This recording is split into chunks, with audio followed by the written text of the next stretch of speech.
Hi, welcome to our channel ma'am style recipes. ఈరోజు చేయబోతున్న recipe పాలకూర పప్పు.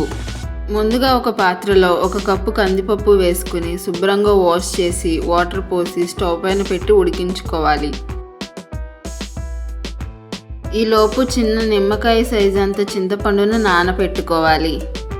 కందిపప్పు ఈ విధంగా ఉడికిన తర్వాత పచ్చిమిర్చి, ఉల్లిపాయ ముక్కలు, పాలకూర తరుగు వేసి మిక్స్ చేసుకోవాలి.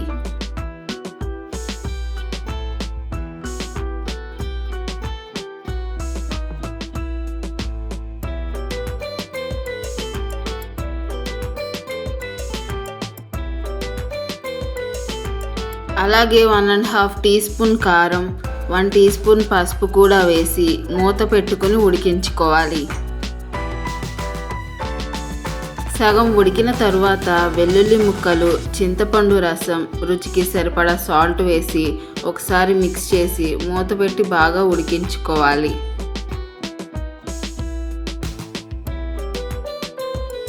ఈ విధంగా ఉడికిన తర్వాత తాలింపు కోసం స్టవ్ పైన కళాయి పెట్టి 1 టేబుల్ స్పూన్ ఆయిల్ వేసుకుని వేడెక్కాక ఒక వెల్లుల్లి రెబ్బ చితిపి వేసుకోవాలి. అలాగే ఒక ఎండుమిర్చి, తాలింపు దినుసులు, జీలకర్ర, కరివేపాకు వేసి ఎర్రగా వేగిన తర్వాత చిటికెడు ఇంగువ వేసి ఆ తాలింపు మొత్తాన్ని పప్పులో వేసుకోవాలి.